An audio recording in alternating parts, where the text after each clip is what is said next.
Friends, balik lagi di Side Talk, kisahnya psikologi.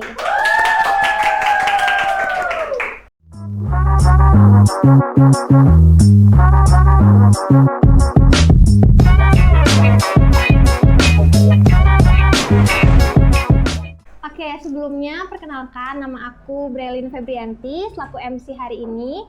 Nah, dan di sini aku udah bersama narasumber kita nih hari ini. Halo Bu Dian, apa kabar? Halo Brelin, alhamdulillah baik kabarnya. Gimana hari ini? Baik banget Ibu. Sebelumnya terima kasih banyak ya Ibu sudah berkenan untuk kita bisa sharing-sharing hari ini. Jadi tema kita hari ini mengenai psikologi industri dan juga organisasi. Oke.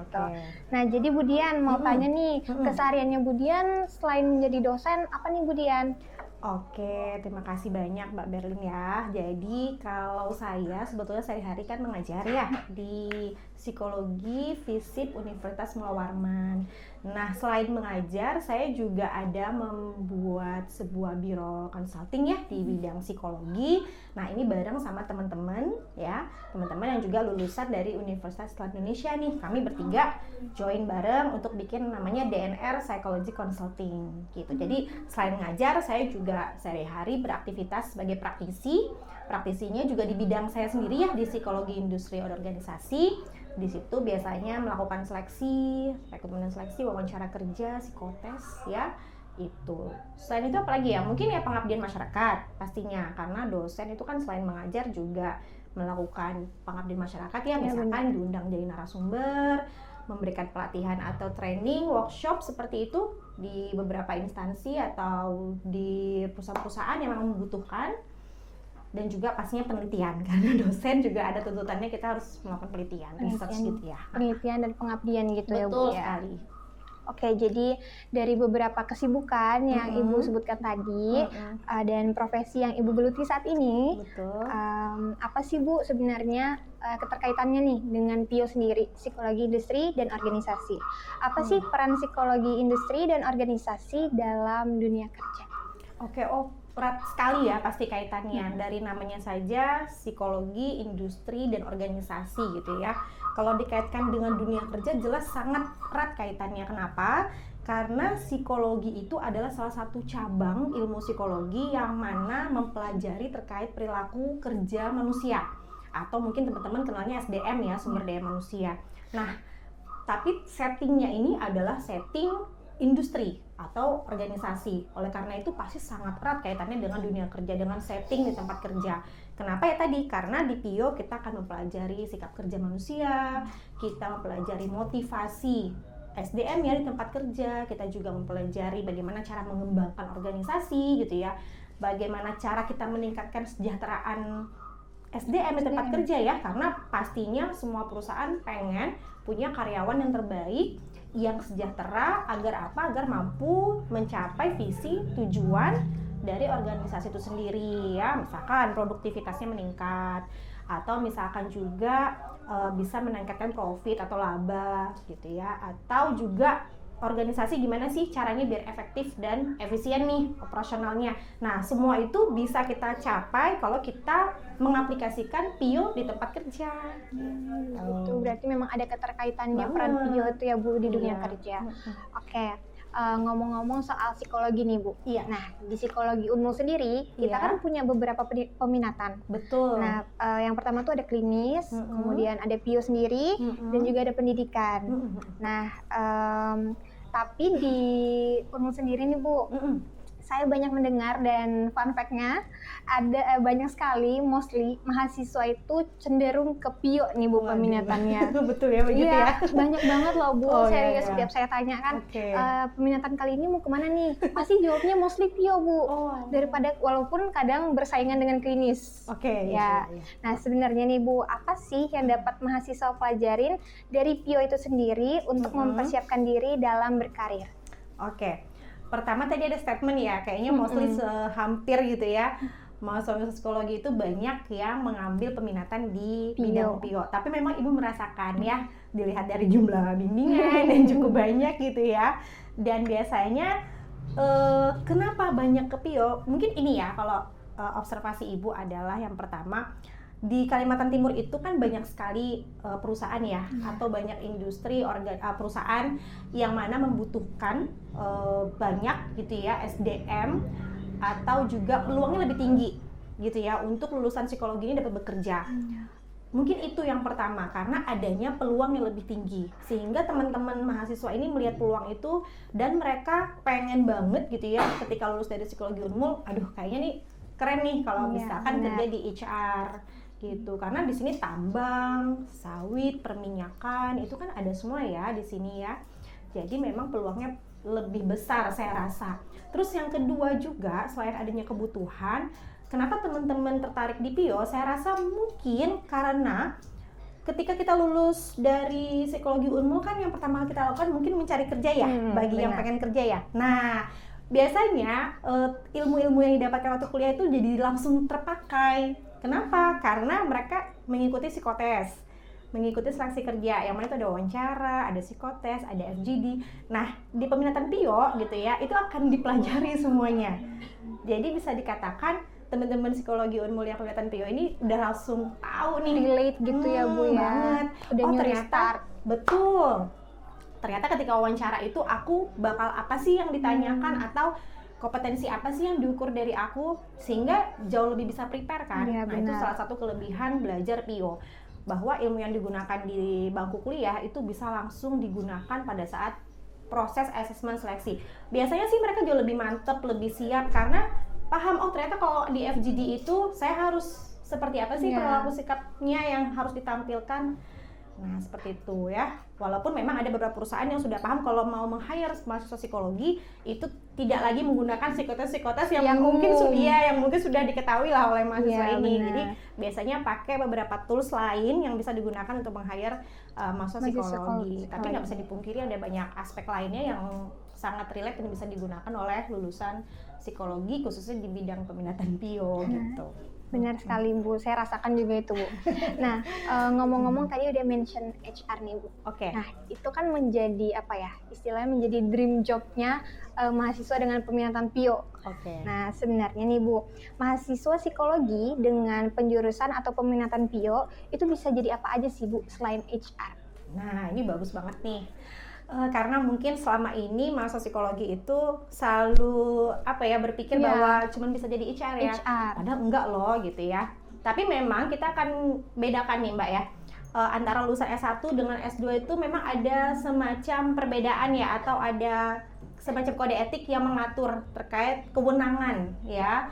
Jelas karena ada kurikulumnya gitu ya. Jadi S1 psikologi itu ranahnya apa, S2 itu apa. Tetapi sebetulnya kalau bicara ruang lingkup pekerjaan itu memang sangat luas sekali untuk PIO. Ya, yang pertama tadi betul HR. Nah, di HR pun sebetulnya kan nggak melulu jadi staf HR. Nanti ada jenjang karir, misalkan jadi supervisornya, atau jadi manajernya, atau jadi eksekutifnya, bahkan bisa sampai pucuk pimpinan. Lalu bisa juga menjadi dosen. Nah, seperti ibu jadi dosen. Walaupun kalau boleh cerita sedikit, dari 11 orang angkatan saya di profesi, itu cuma saya yang jadi dosen di bidang PIO. Jadi memang peminatnya tidak terlalu banyak dibandingkan yang mau langsung terjun praktisi. Nah, teman-teman ibu rata-rata sih praktisi ya, jadi spesialis-spesialis di perusahaan, karena memang peluangnya juga cukup tinggi untuk lulusan S2 magister profesi menjadi spesialis, misalkan spesialis recruiter, spesialis talent management, spesialis OD, organizational development, dan lain sebagainya. Pokoknya di HR spesialis itu bisa mengambil lulusan S2 profesi. Nah, kalau untuk lulusan S1 kembali lagi tadi, sebetulnya juga bisa menjadi trainer. Itu kan bisa juga dari PIO. Iya, bisa banget join di satu biro konsultan, terus dia belajar bagaimana men-trainer SDM. Bahkan kan di mata kuliah psikologi industri organisasi 2 ya, Mbak Bernia, itu kan juga ibu ajarin kan gimana. Ada training. Betul, kita mendesain training. Jadi bisa banget jadi trainer. Atau apalagi ya? Konsultan. Nah, betul, bisa banget jadi konsultan di bidang SDM. Kenapa? Karena beberapa pengetahuan di bidang SDM kan sudah kita miliki di S1. Sehingga kita bisa banget kok bekerja juga menjadi konsultan di bidang SDM. Salah satunya tadi kan trainer dan lain sebagainya. Selebihnya ya memang paling banyak memang porsinya adalah di perusahaan ya tadi ya. Walaupun spesifikasinya itu bisa beda-beda gitu kalau di HR ya, jadi nggak sama. Kadang juga ada beberapa yang berbeda, kayak seperti ibu sebutin tadi, kalau spesialis itu bisa berbeda-beda gitu. Jadi ternyata bukan cuma HR aja ya Bu ya, tapi beberapa yang tadi Ibu sebutin sebagai konsultan ataupun trainer gitu ya teman-teman. Jadi nggak melulu HR ya. Nggak melulu HR. Ya, oke. Jadi Bu, ada lagi nih yang lagi rame nih kemarin Bu, beberapa hari belakangan mengenai statement seorang HR. Oke. Ya, jadi beliau tuh mengatakan bahwa jejak digital dari seorang calon karyawan itu akan dicek oleh HR-nya atau background checking. Betul. Nah, menurut Ibu ataupun sepengetahuan Ibu nih, apakah benar bahwa jejak digital itu dapat berpengaruh pada peluang kerja kita di masa yang akan datang? Kalau saya boleh berpendapat ya, secara pribadi menurut saya ngaruh ya Mbak ya, gitu. Saya setuju adanya semacam background checking seperti itu. Kenapa? Tapi kembali lagi sebenarnya sesuaikan dengan kebutuhan perusahaan sih ya. Jadi memang ada beberapa perusahaan itu juga dia memiliki sistem rekrutmen seleksi yang tidak semendetail itu, gitu ya. Asalkan dia punya kompetensi yang mumpuni, asalkan di CV-nya sudah terlihat dia mampu bekerja dengan baik di masa lalu, itu bisa aja langsung di-hire, gitu ya. Jadi memang sesuai dengan kebutuhan. Tapi ada juga perusahaan-perusahaan yang dia mengecek sampai sosial medianya, dan biasanya ini untuk fresh grade. Nah, untuk fresh graduate yang memang belum pernah punya pengalaman sebelumnya, sehingga apa sih yang bisa dicek? Mungkin media sosialnya atau pengalaman-pengalaman apa sih yang dia miliki, yang sudah pernah dilakuin gitu ya. Image apa sih yang dia gambarkan gitu kan, karena dia betul-betul fresh nih, belum pernah kerja, sehingga perusahaan penasaran kan sebenarnya tipikalnya seperti apa. Personal brandingnya juga gimana? Betul banget, brandingnya tuh seperti apa. Kan ada nih semacam rekrutmen yang untuk fresh grad, tapi nanti dia diarahkan untuk leader. Seperti manajemen development trainee. Nah, itu mereka nanti akan di training misalkan dalam jangka waktu tertentu, terus nanti arahnya adalah menjadi grup-grup leader.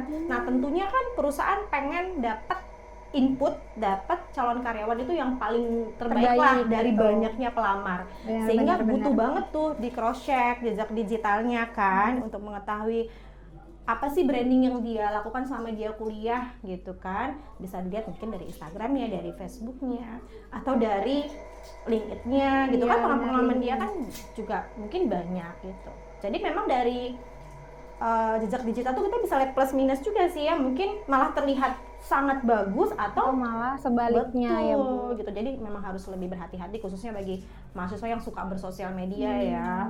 Hati-hati ya Bu ya. Iya Bu, jadi kan kemarin nih saya melakukan internship di sebuah perusahaan pertambangan yang ada di Samarinda. Nah, tapi saya di bagian HR-nya.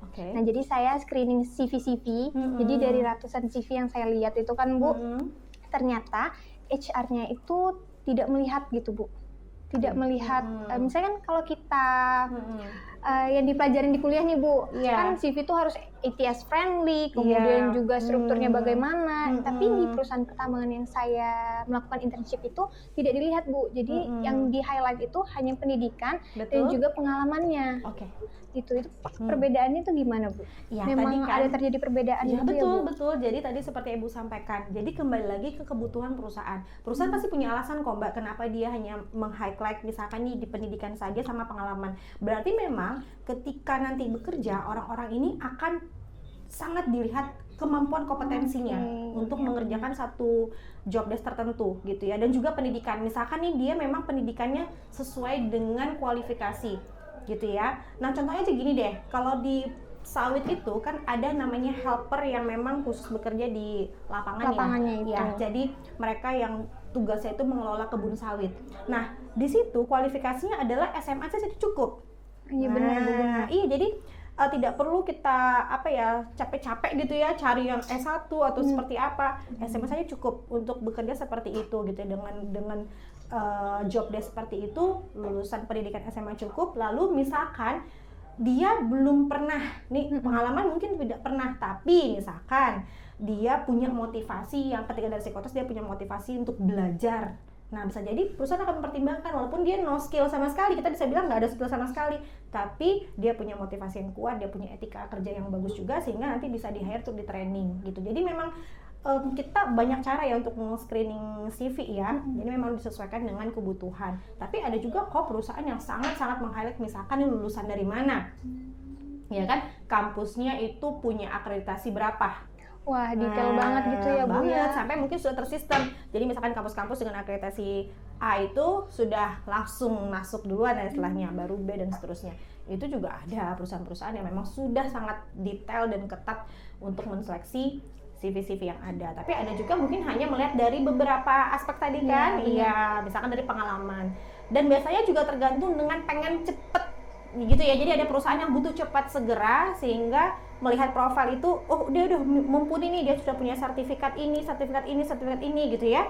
Dan biasanya untuk posisi yang sudah cukup tinggi, betul, yang sudah cukup tinggi di atas sehingga tidak perlu lagi namanya background checking segala macam. Nih Bapak ini sudah pernah punya pengalaman di 4 perusahaan sebelumnya yang juga ternama dan dia punya sertifikasi yang sudah sangat bagus, detail, sehingga ya tadi langsung saja cepat gitu ya, dan biasanya juga kompetitornya juga nggak banyak untuk sudah berkompetensi sekali gitu ya Bu ya, jadi sesuai dengan perusahaan masing-masing lagi. Kembali lagi ke kebutuhan perusahaan. Ya.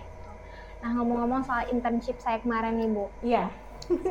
Kan kita mahasiswa psikologi ya Bu. Iya. Dan nggak relate dengan yang namanya dunia pertambangan. Betul. Nah, jadi pada saat itu awal-awal saya benar-benar culture shock lah istilahnya Bu. Karena saya harus berangkat subuh, pulang juga malam gitu Bu. Itu saya lakukan selama 1 bulan full. Nah, jadi itu kan menjadi apa ya, pressure bagi saya Bu. Jadi kan di tempat kerja juga kita harus beradaptasi dengan lingkungan dan orang-orangnya. Nah, jadi saya mau tanya nih Bu, tips agar cepat terbiasa dengan lingkungan kerja di sebuah perusahaan itu gimana sih Bu?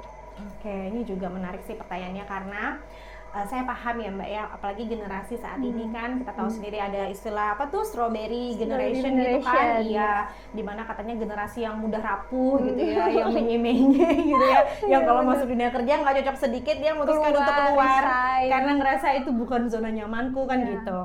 Sebenarnya ya inilah fenomena yang betulan terjadi gitu ya, tapi ya tadi kalau pertanyaannya adalah terkait tips, maka sebetulnya tips-tips yang mau Ibu share ini mungkin dari masa Ibu sudah Ibu lakukan, karena Ibu juga pernah internship, Ibu juga pernah magang, Ibu paham lah gimana rasanya yang harus bangun lebih awal, pulangnya paling akhir misalkan. Bener banget. Iya, jadi memang masa adaptasi seseorang dunia kerja itu beda-beda Mbak. Ada yang bahkan dari pertama itu dia udah langsung nyaman dengan lingkungan kerjanya, dia sudah bisa berbaur dengan teman kerja, dengan atasan, tapi mungkin ada juga karakter-karakter di diri kita itu yang nggak langsung bisa beradaptasi gitu ya, adaptasi, dia butuh waktu seminggu bahkan berbulan-bulan. Jadi memang kembali lagi ke individu. Tapi mungkin apa sih strateginya? Kalau saya pribadi ya, kalau ditanya pertanyaan seperti itu, dulu saya juga pernah mengalami. Kalau dari saya adalah yang pertama, sebelum saya intern di satu tempat atau saya mau masuk ke dunia kerja langsung nih perusahaannya apa, saya akan banyak banget melakukan studi dokumen. Studi dokumen itu maksudnya gini, saya cari tahu, searching terkait perusahaan tersebut. Bahkan mungkin sejarahnya, visi misinya saya baca aja gitu ya, setidaknya saya tahu itu perusahaan apa sih, dia bergerak di bidang apa sih, dia proses bisnisnya apa sih, terus saya masuk ke departemen apa nih, saya akan cari tahu tentang departemen tersebut. Oh, leadernya adalah orangnya ini, orang-orang yang bekerja di sana itu strukturnya seperti ini, saya akan masuk di bagian ini, nanti peran saya apa sih. Jadi sebelum saya berperan masuk ke dalam Bu, saya setidaknya punya 40% nih pegangan, saya sudah punya pengetahuan walaupun cuma 40% misalkan, karena saya nggak tahu kan langsung di lapangan seperti apa, tapi setidaknya saya punya bekal sebelum saya masuk ke perusahaan itu ya Bu. Nah, kalau perusahaan sudah masuk, gimana lagi nih cara untuk adaptasinya? Kalau dari Ibu sih jangan sungkan bertanya. Kadang kan kalau kita anak intern kita agak tunggu disuruh gitu loh Bu. Iya, sungkan, betul, sungkan. Nah, ini sebenarnya jangan, harus dihindari. Kenapa? Karena kita harus punya inisiatif yang lebih gitu. Kan semua orang sibuk ya Mbak dengan pekerjaan masing-masing kan. Bu. Bahkan mungkin bisa saja nggak sadar nih kalau ada yang di situ ya benar. Mungkin nggak sadar hanya supervisormu mungkin ya. Jadi memang kita yang harus interaktif dan inisiatif bertanya kalau ada sesuatu yang kita nggak pahami. Bahkan kalau kita inisiatif bertanya kan orang jadi tahu nih dengan keberanian kita, orang jadi ngerti oh kita tuh punya kemauan belajar yang lebih tinggi gitu kan.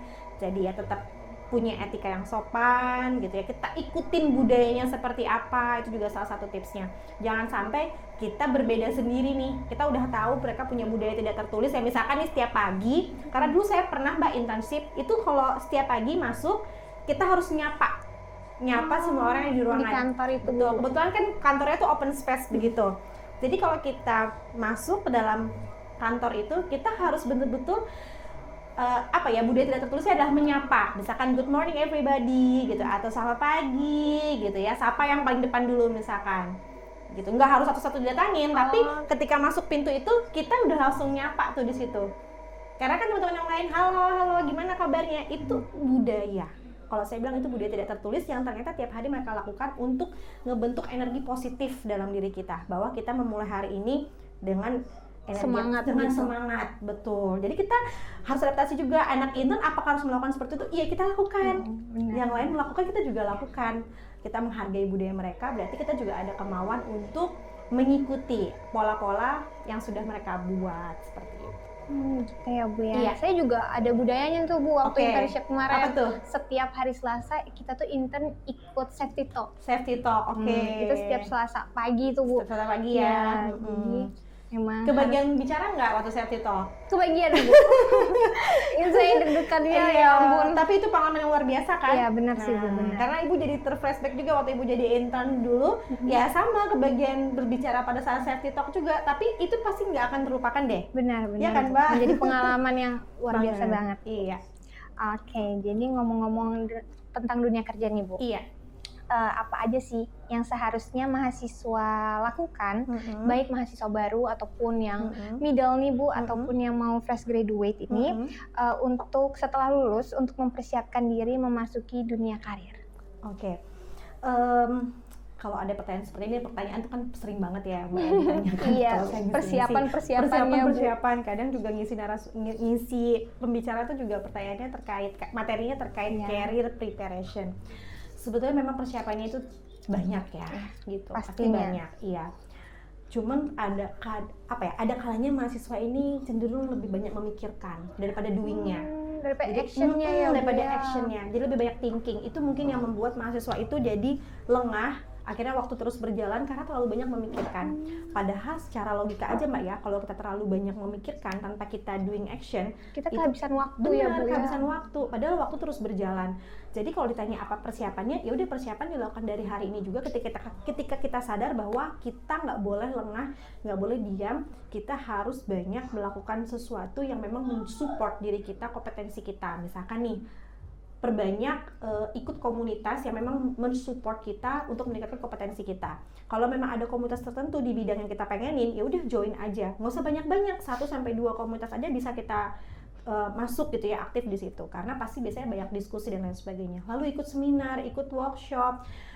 Sekarang kan banyak banget ya yang gratis, tidak berbayar, bahkan online gitu ya, pemateri di Jakarta, kita di Samarinda, tapi kita punya ilmu yang sama dengan teman-teman dari Sabang sampai Merauke. Nah itu juga menurut saya bagus banget untuk kita juga sering ikuti. Betul. Lalu yang ketiga adalah jangan malu bertanya dengan dosen. Nah, saya lihat mahasiswa psikologi itu yang banyak interaksi dengan dosen, entah itu bertanya tentang bidang yang dia suka, misalkan PIO gitu ya, itu biasanya jadi jauh lebih cepat juga loh ternyata ketika dia lulus untuk dapat kerja. Mungkin karena dia sudah banyak nih dapat tips-tips dan informasi dari dosennya. Jadi memang betul, kita jangan malu untuk bertanya dan sharing dengan dosen pembimbing mungkin, atau dosen pengampu yang memang kita minati gitu ya, peminatannya. Saya rasa itu sih Mbak, jadi kita memang persiapannya itu kita jalin relasi, kita cari informasi sebanyak-banyaknya, yang mana tujuannya untuk meningkatkan kompetensi kita, mau itu soft skill ataupun hard skill, itu penting banget keduanya, saya rasa. Gitu ya Bu yang ngomongin soal hard skill dan juga soft skill nih Bu. Oke. Sebenarnya penting mana sih Bu?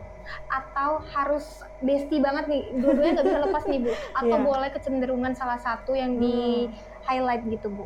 Menurut Bu Dian? Kalau saya pribadi sih keduanya penting ya. Sebenarnya tidak ada yang harus lebih yang mana gitu. Keduanya tuh penting banget. Kenapa? Karena keduanya kepake kok di dunia kerja.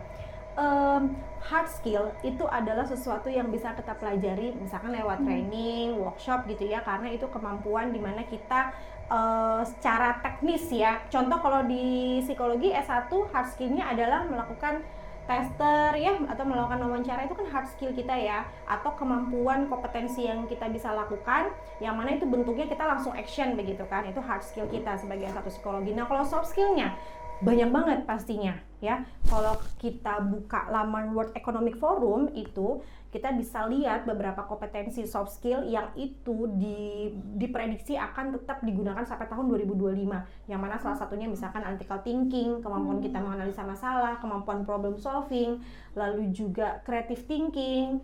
Itu ternyata banyak banget dicari oleh user-user saat ini gitu ya, khususnya pada generasi-generasi saat ini ya. Kemampuan digital juga ternyata salah satu hard skill yang juga diperlukan. Jadi kita nggak boleh gaptek gitu ya. Anak zaman now saya rasa sih nggak mungkin gaptek sih.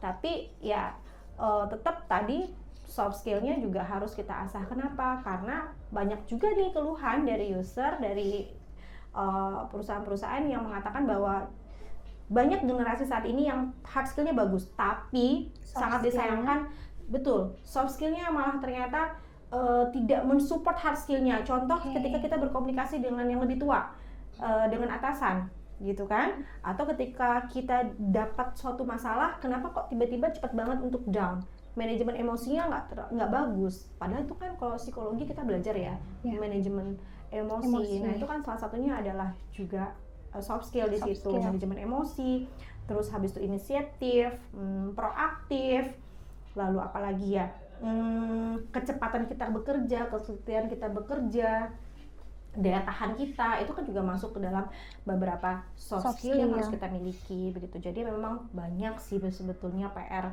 terkait soft skill yang harus kita persiapkan, selain juga hard skill yang kita dapatkan di bangku kuliah ya.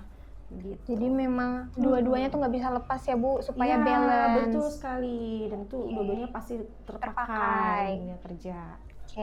Nah Bu, selain pertanyaan-pertanyaan tadi nih Bu, kita juga ada mengumpulkan dari teman-teman yang berminat di bidang PIO sendiri.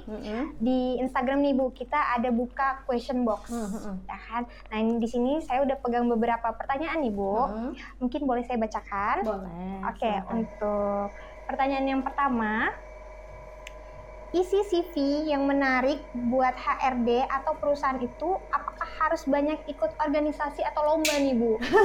Nah, soalnya biasanya gini Bu, anak-anak itu mengumpulkan sertifikat-sertifikat online ataupun dari seminar-seminar yang mereka ikutin. Apakah itu sebenarnya berguna nggak sih Bu untuk dunia kerja? Ini pertanyaan kayak gini nih bisa dua sisi sih sebenarnya ya jawabannya. Kadang gini, kalau kita terlalu berlebihan juga, misalkan gini deh, kita cuman menjual, kita banyak ikut organisasi, tapi, nih contoh nih, waktu lulusnya 6 tahun, hampir di ujung jurang gitu ya, bener. Tapi organisasinya seabrek. Kira-kira kalau kalian jadi HR-nya, kalian akan membandingkan nggak dengan satu calon lainnya yang mungkin organisasinya juga lumayan nih, ada 1-3 organisasi, tapi dia cepet lulusnya. Kalian akan lebih pilih yang mana? Yang cepat lulusnya. Yang cepat lulus, bener kan? Bener. Nah, jangan lupa bahwa ternyata ketika kita merasa udah pede banget nih, tenang deh, aku tuh organisasi banyak banget, aku tuh jadi leader di sini. Tapi dia lupa bahwa ada satu aspek, yaitu masa studi, yang itu ternyata juga dipikirkan loh oleh, oleh perusahaan tuh dipikirkan. Kenapa? Dia aja nggak bisa manajemen waktunya loh. Benar-benar. Iya kan? Padahal kalau kita organisasi sebenarnya kan itu bukan kewajiban. Organisasi itu kan suatu sunnah gitu ya, dimana kita ngasah kemampuan kita gitu ya dalam organisasi. Nah yang wajib itu kan sebenarnya mengejar akademiknya, sudah pasti semua perusahaan pasti punya mindset yang sama terkait itu. Jadi sebetulnya dibilang penting apa enggak? Penting, tetapi jangan lupa ada aspek-aspek lain yang mungkin juga dipertimbangkan oleh perusahaan. Salah satunya adalah IPK kita, terus habis itu di organisasi kita juga sebagai apa, perannya apa, gitu. Apakah signifikan keberadaan kita di organisasi?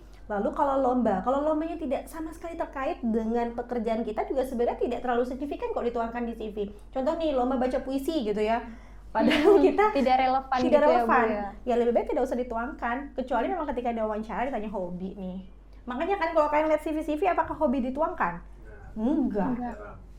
Jarang, hampir mungkin tidak pernah ya. Kenapa? Karena kita kita menunjukkan hal-hal yang memang relate dengan posisi yang mau dituju gitu. Contoh kemarin Ibu habis ada oprek asisten praktikum. Nah, yang Ibu perhatikan adalah pengalaman-pengalaman dia selama kuliah. Dia pernah, misalkan nih, pernah menjadi asisten dosen. Itu kan relate ya, karena Ibu mau hire dia sebagai asisten praktikum. Lalu misalkan di organisasi dia pernah menjadi mentor. Nah, jadi Ibu akan baca tuh pengalaman-pengalaman sebelumnya memang relate dengan posisi yang dia mau tuju. Itu kan jauh lebih bagus sih dibandingkan informasi yang nggak relate gitu. Oke, gitu ya teman-teman, mungkin bisa dapat terjawab pertanyaannya. Oke, kita pindah ke pertanyaan kedua nih Bu. Untuk bisa lancar di psikologi industri dan organisasi, wah ini kayaknya mau masuk PIO nih dia Bu. Oh masih belum peringatan ya? Iya belum bawah. Iya benar. Skill apa sih yang harus dimiliki?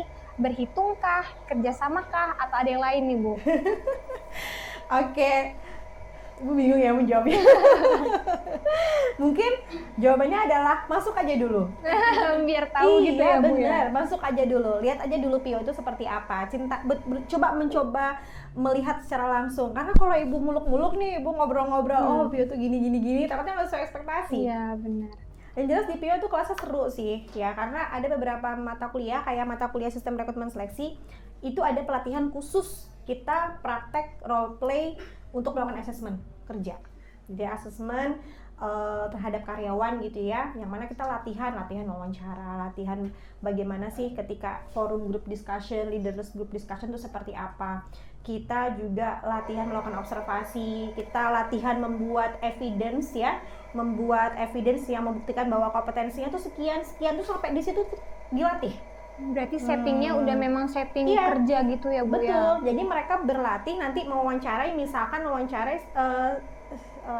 staf HR, posisinya staf HR yang mana lulusan psikologi. Jadi sudah latihan tuh ke arah sana. Makanya kalau di PIO itu kebanyakan praktek dibandingkan teori ya gitu. Mungkin itu salah satu serunya belajar di PIO. Betul.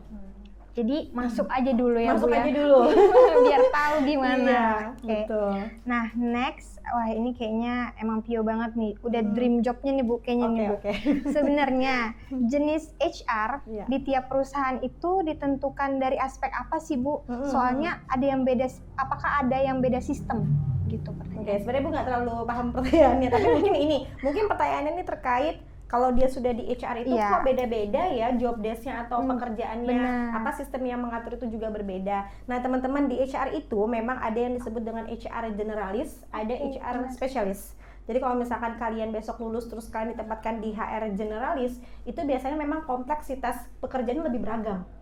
Misalkan nih, kalian mengurus terkait rekrutmennya iya, ngurus tunjangannya juga iya, ngurus masalah cutinya juga iya, ngurus masalah hubungan industrinya juga iya. Gitu. Jadi ada beragam pekerjaan bahkan sampai administratif yang dilakukan, dan biasanya kita bareng sama partner itu teman-teman dari hukum, dari manajemen, dari akuntansi gitu ya, yang bisa masuk di posisi tersebut. Dan biasanya di loker pun itu dikasih tahu tuh kualifikasi S1 psikologi, /S1 hukum, /S1 akuntansi. Biasanya kalau seperti itu udah bisa ketebak nih, biasanya ke HRGA.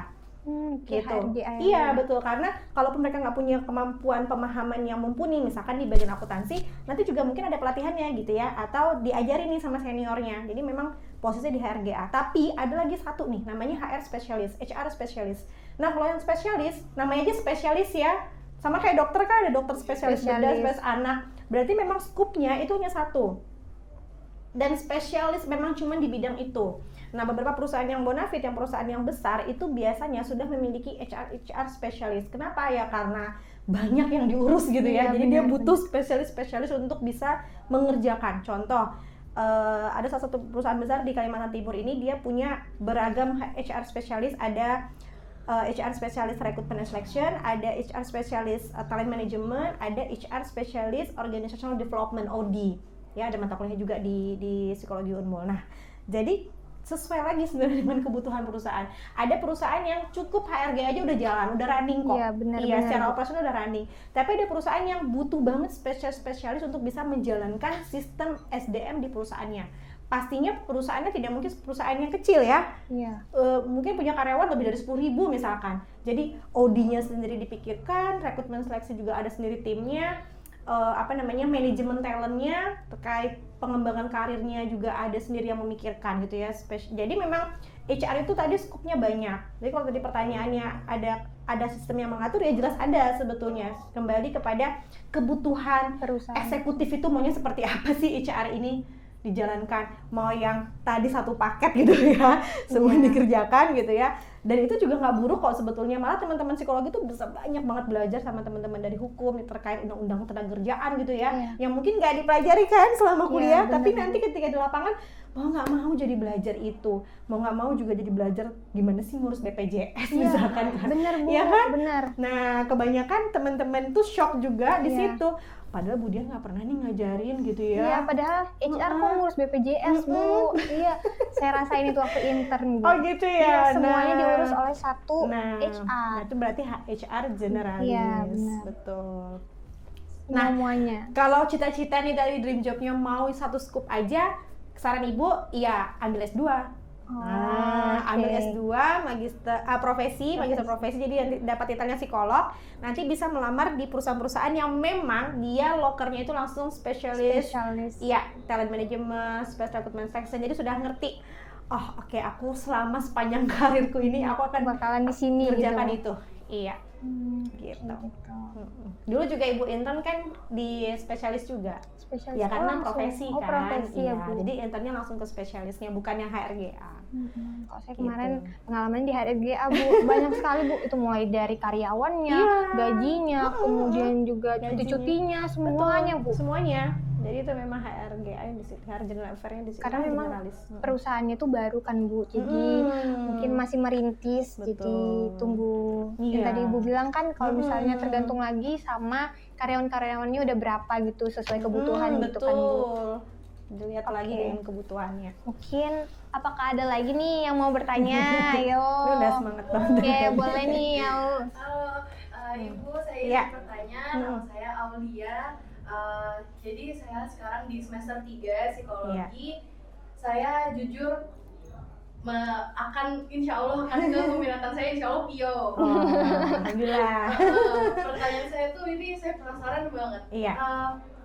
Untuk bekerja di perusahaan itu kan ada cakupan pendidikannya biasanya S1. Iya. Tapi lebih baik itu apakah kita bekerja dulu lalu mengambil S2 atau lebih baik ambil S2 dulu baru kerja? Gitu Bu, karena takut nanti HRD baru S1 nih gitu. Karena biasanya kan ada beberapa yang kayak cari yang lebih yang udah expert gitu. Mungkin gitu sih pertanyaan saya Bu. Baik, ya. Kayaknya ini pertanyaan yang dulu saya tanyakan juga waktu saya mau lulus S1. Nah, wajar kita mempertanyakan itu. Kenapa? Karena ini kan berkaitan dengan karir kita di masa depan ya. Kayak kita tuh pengen efektif dan efisien aja sih menjalani hidup ini gitu kan ya. Kita mau nikah dulu kah? Atau kita mau kerja dulu kah? Atau kita langsung lanjut aja? Kebetulan waktu itu Ibu memilih akhirnya lanjut. Langsung? Iya. Itu pun saya lakukan keputusan itu bukan keputusan yang saya ambil dengan bertapa sendirian gitu ya. Enggak. Tapi saya sampai bertanya kepada 3 dosen saya. Waktu itu dosen penguji skripsi saya tanya, dosen pembimbing saya tanya, dan saya bukan bertanya pada satu peminatan aja waktu itu. Saya tanya juga dengan dosen-dosen yang peminatan berbeda dengan saya. Misalkan ada dosen dari pendidikan, klinis dan juga PIO waktu itu, untuk melihat sudut pandang mereka aja sih. Sebanyak kita ini yang sebagai perempuan, waktu itu kan saya mikir juga karena saya perempuan, cocoknya saya kerja dulu cari pengalaman ketika saya lulus S1 atau saya lanjut ke S2. Nah, ketika itu jawaban pertama dari banyaknya dosen waktu itu adalah, emang cita-citamu jadi apa? Nah, keputusan kita mengambil S2 atau kerja dulu itu juga bergantung dengan harapan kita, ekspektasi kita di masa depan, kita mau jadi apa sih? Nah, waktu itu kebetulan saya mau jadi dosen. Saya sudah punya planning, saya mau berkarir sebagai dosen. Nah, kalau menjadi dosen sebetulnya tidak sulit ya untuk mempertimbangkan. Kenapa? Karena dosen itu banyak ilmuannya yang akan nanti di-share ke mahasiswa kan. Sehingga waktu itu saya mantap, oke, saya langsung lanjut saja. Karena waktu terus berjalan, kalau saya kerja dulu, kok kayaknya kesannya arahnya saya akan jadi praktisi. Ya karena saya harus cari pengalaman banyak kan. Tapi ketika itu saya mikir saya mau jadi scientist, researcher dan lain sebagainya. Jadi saya mau jadi dosen, sehingga waktu itu saya langsung aja lanjut. Tapi kalau Aulia nanti memang pengen banget nih ya, misalkan bukan dosen, tapi misalkan mau jadi praktisi gitu. Sekarang kan ada nih yang baru nih ya, yang kita ambil profesi sendiri, betul, S2 sendiri. Nah itu sebenarnya sangat memudahkan kita deh untuk menentukan jalur karir kita. Kamu mau jadi dosen atau kamu mau jadi praktisi. Nah itu kamu jadi lebih mudah. Terus kalau pertanyaannya, Bu, boleh nggak sih kita kerja dulu? Boleh kok, asal jangan terlalu terlena mungkin. Kalau memang ada cita-cita mau lanjut. Karena gini Mbak, kebanyakan saya lihat juga teman-teman saya, kalau dia sudah join di satu perusahaan dan dia nyaman banget, biasanya motivasi dia untuk belajar, nggak ada lagi udah. Bahkan nggak usah begitu, ada mahasiswa mapro yang akhirnya tidak selesai mengundurkan diri magister profesinya karena dia ketika intern dia sangat nyaman, bahkan ditawari sebagai karyawan tetap di situ. Akhirnya magangnya, istilahnya kalau di profesi ada namanya praktek kerja profesi PKPP. Nah ketika PKPP itu kita kan selesai bikin laporan ke kampus. Nah kalau kasus teman saya ini dia tidak menyelesaikan, dia selesai, dia laporkan ke kampus, tapi setelah itu dia nggak melanjutkan untuk ke tesisnya. Karena kita kan ada praktek kerja profesi untuk diuji HIMSI, lalu kita ada tesis yang untuk kelulusan S2-nya. Jadi kita tuh ujian ada 2 kali kan kalau di S2 itu. Satunya untuk kita sebagai psikolog, satunya untuk gelar MPSI-nya itu. Nah, teman saya ini berakhir hanya sampai pada prakteknya aja. Jadi tesisnya ditinggal, ya udah akhirnya mundurkan diri. Tapi dia ngerasa nggak apa-apa, dia sudah punya pekerjaan yang dia idamkan dan dia rasa layak dia dapatkan di tempat dia intern tadi. Dia magang tadi. Nah kan jadi berbeda-beda. Ya sebenarnya bagi kita sayang ya yang memang punya cita-cita pengen jadi psikolog. Tapi mungkin bagi orang ini itu pilihan terbaik buat dia, kita nggak pernah tahu ya. Benar, gitu. Jadi masing-masing balik lagi ya. Iya, balik lagi. Bener. Nanti mau jadi apa? Terus kita bisa bikin semacam peta karirnya tuh harus seperti apa. Baik, terima kasih Ibu atas jawabannya. Sama-sama Aulia. Oke. Nah, tadi itu pertanyaan terakhir dari Aulia ya Bu. Mungkin ini menjadi pertanyaan penutup dari saya. Pesan Ibu nih untuk seluruh mahasiswa dan lulusan yang sampai saat ini masih khawatir mengenai karir masa depan mereka. Apa nih? Mungkin ya, kalau dari Ibu adalah untuk setiap mahasiswa Ibu yang Ibu sayangi, teman-teman yang masih sekarang di Psikologi Unmul atau dimanapun berada ya yang mengambil bidang peminatan psikologi, satu pesan Ibu yang selalu Ibu berikan juga kepada siapapun yang bertanya pada Ibu adalah coba kita kembangkan yang namanya growth mindset. Nah, growth mindset ini adalah lawan dari fixed mindset. Jadi kalau kita punya growth mindset itu ya Mbak ya, kita selalu merasa bahwa kegagalan itu adalah sebuah proses. Nah, jadi kita tidak mudah jatuh, tidak mudah lengah, lemah, tak berdaya. Kalaupun kita tidak berdaya itu cepet gitu loh buat bangkit lagi. Benar, karena kita menghargai proses yang sudah kita jalani. Berbeda ceritanya kalau kita punya fixed mindset. Teman-teman yang punya fixed mindset biasanya tuh sudah minder duluan, sudah merasa inferior duluan. Bahkan melihat teman yang lebih maju, dia cepet sekali untuk down. Betul. Aneh ya, padahal kalau kita melihat seseorang yang sukses, kita bisa menjadikan dia sebagai motivasi dan juga contoh kita gitu ya buat kita bahwa oh ternyata bisa kok, dia bisa apalagi saya gitu kan. Jadi kan itu sebagai motivasi untuk kita jauh bisa berkembang. Jadi jangan berlama-lama, kita boleh down, kita boleh terpuruk, tapi jangan berlama-lama. Segera bangkit, kenapa? Karena kita harus bisa menghargai proses yang sudah kita jalani tersebut. Bahwa kita tuh punya timingnya masing-masing kok. Waktu terus berjalan gitu. Betul, ya Bu ya. Kita punya timing masing-masing. Saat ini mungkin dia yang berada pada titik kejayaannya, tapi kita nggak pernah tahu. Siapa yang tahu? Mungkin bulan depan atau tahun depan kita nih yang berada di titik tersebut. Iya, begitu ya. Jadi kita nggak pernah tahu kapan itu terjadi pada kehidupan kita. Yang harus kita bisa lakukan adalah terus belajar, terus berupaya, lakukan, do the best, lakukan yang terbaik yang bisa kita lakukan. Hasil akhirnya ya udah kita pasrahkan kepada Allah, Allah yang Maha memberi kita jalan kan begitu. Jadi ya sekali lagi kembangkanlah growth mindset itu. Jangan sekali kita masukkan fixed mindset itu ke dalam pikiran kita. Itu terus iya, gitu itu yang bikin kita tuh jadinya nggak berkembang, nggak maju-maju. Betul Mbak Brelin. Gitu ya. Oke, berarti tanamkan growth mindset ya Bu ya. Betul. Oke.